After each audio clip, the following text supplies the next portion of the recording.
خودی کا نہار لا الہ. السلام علیکم ورحمۃ اللہ وبرکاتہ.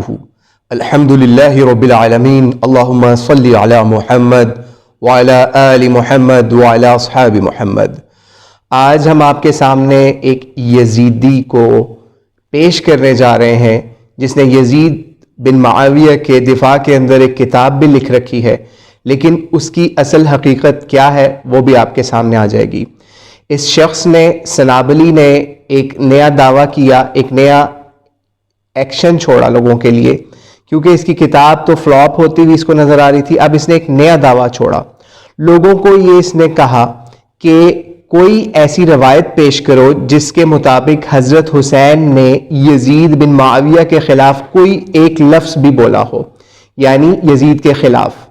تو آئیے ہم پہلے آپ کو اس کی بات سنواتے ہیں، اس کا دعویٰ کیا تھا، پھر اس کا جواب اسی کی کتاب سے دیتے ہیں تاکہ آپ کو پتہ چلے یہ کس لیول کے لوگ ہیں.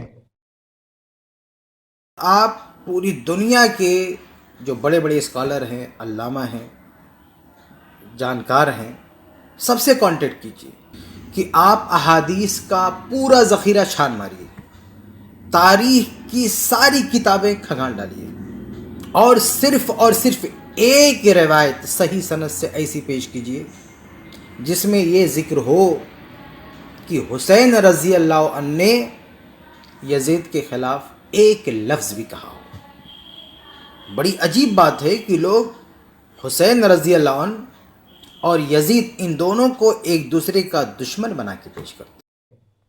تو آپ نے سن لیا اس شخص کا کیا دعویٰ تھا. پہلے تو اس کا یہ دعویٰ ہی غلط ہے. جب ایک شخص کو حضرت حسین کا کٹا ہوا سر نہیں نظر آتا، یزید کی فوج نہیں نظر آتی، اس کا گورنر نہیں نظر آتا، اس کے اہلکار نظر نہیں آتے، اس کے اعلیٰ کار نظر نہیں آتے، تو اس شخص کو ہم کیا چیز دکھائیں. بہرحال لیکن آئیے ہم اس کو ابھی ایکسپوز کرتے ہیں اسی کی کتاب کے ذریعے سے. یہ ہمارے ہاتھ میں کتاب ہے دفاع امام حسین علیہ السلام. یہ کتاب مصطفیٰ المصفی صاحب نے لکھی کچھ سال پہلے. اسی کتاب، یہ ہیں بھی اہل حدیث عالم، ٹھیک ہے، جنہوں نے یہ کتاب لکھی، لیکن الحمدللہ اہل حدیث عالم ہیں، ٹھیک ہے، اور ہیں بھی حسینی اہل حدیث جن کے خلاف اہل حدیثوں نے اب نیا پروپیگنڈا شروع کر دیا ہے. تو انہوں نے اپنی کتاب کے اندر اس سنابلی کی جو اب یہ بات کر رہا ہے کئی سال پہلے اس کا جواب دیا. وہ جواب کس طرح سے دیا وہ بھی آپ ملاحظہ کر لیجئے. یہ صفحہ نمبر ہے 197 اور اس میں ہے گھر کی گواہی. سنابلی ہندوستانی نے المعجم الکبیر کی ایک روایت ذکر کی ہے جس میں اس نے اپنے مقصد کے لیے استعمال کرنے کی بھرپور کوشش کی ہے، لیکن وہی روایت اس کے مرشد اعظم یزید کو مجرم ثابت کرتی ہے. ملاحظہ فرمائے. اچھا، اس کا سکین بھی ابھی آپ کی اسکرین پہ آ جاتا ہے.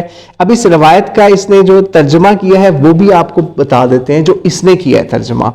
حضرت عبداللہ بن عباس فرماتے ہیں کہ حسین رضی اللہ عنہ نے مجھ سے کوفہ روانگی کی اجازت طلب کی تو میں نے کہا اگر میری اور آپ کی شان کے خلاف نہ ہوتا تو میں آپ کو مضبوطی سے پکڑ رکھتا.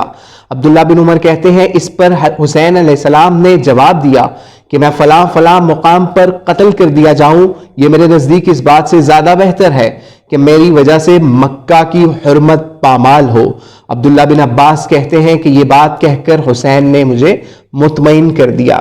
یہ آپ نے اسکرین پہ ملاحظہ کر لیا. یہ عبارت ہم نے اسی کی کتاب سے پڑھی جو کہ اس کی کتاب کے اندر جو اس نے یزید بن معاویہ پر الزامات کا تحقیقی جائزہ کتاب لکھی سنابلی نے، اس کتاب کے 2 جگہوں پہ یہی روایت پیش کی اور دونوں جگہ پہ اس نے اپنا مقدمہ قائم کرنے کی اس کے اوپر کوشش کی دوسرے طریقے سے. اور صفحہ نمبر تھے 862، 863 اور 346. یہ 2 جگہوں کے اوپر اس نے یہ روایت پیش کی. اب اسی روایت کو اگر آپ غور سے دوبارہ پڑھیں تو اسی روایت کے اندر ایک ڈنڈی تو یہ ماری گئی کہ یہاں پر جہاں پہ لفظ آتا ہے خروج حسین کا، اس خروج کو اس نے یہاں سے نکل کر کوفہ جانے سے تشبیہ کر دی. یعنی آپ کو معلوم ہونا چاہیے کہ ترجمے کے اندر جب خروج کا لفظ آ رہا ہے تو اس سے روانہ ہونا مطلب نہیں ہوگا. جب ایک شخص بیعت ہی نہیں کر رہا تو اس کے خروج کا یہاں پر ترجمہ کیا ہونا چاہیے وہ آپ اپنے ملاؤں سے ہی پوچھ لیجئے گا. ٹھیک ہے. تو یہاں پہ یہ مصطفی صاحب کیا فرماتے ہیں سنابلی کو ایکسپوز کرتے ہوئے, جو کہ دلیل ہے اسی کی کتاب سے جو کہ دوسرے اہل حدیث عالم نے اس کو ایکسپوز کیا, وہ ہم اس کو منوعاً پڑھیں آپ کے سامنے, تاکہ ہم کو یہ نہ سمجھے کہ ہم اپنی بڑائی بیان کر رہے ہیں, لیکن ہم یہ بتانا چاہ رہے ہیں کہ علماء ان کا رد کر رہے ہیں, اور اہل حدیث گھروں سے ہی علماء ان کا رد کر رہے ہیں. تو کیا لکھتے ہیں قارئین کرام, خط کشیدہ کلمات دوبارہ پڑھیے, یعنی وہی عبارت جو پہلے اس نے لکھی تھی وہ پڑھیے. کیا یہ الفاظ پکار کر اصل مجرم کا چہرہ بے نقاب نہیں کر رہے, اور ناسبیوں کے اس دعوے کو کہ قاتل صرف اور صرف کوفی ہی تھے یکسر باطل ثابت نہیں کر رہے؟ بات واضح ہے کہ مکہ میں حکومت کوفیوں یا سبائیوں کی نہیں تھی, بلکہ ناسبیوں کے پیر و مرشد یزید ابن معاویہ کی تھی. لہٰذا مکہ میں جو بھی کاروائی ہونی تھی وہ بحکم یزید ہی ہونی تھی.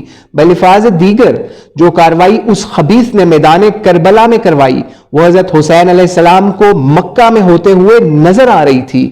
یہی وجہ ہے کہ بہت سے علماء کرام اور محدثین اعظام نے یزید کو برملا طور پر سانحہ کربلا کا ذمہ دار قرار دیا. آگے انہوں نے ریفرنسز دیے کہ ان علماء نے کس فرقے کے اور کن اکابرین نے یزید کو سانحہ کربلا کا ذمہ دار قرار دیا ہے. تو یہ جواب آیا سنابلی صاحب کو دفاع امام حسین کتاب سے پاکستان کے ایک اہل حدیث عالم کی طرف سے.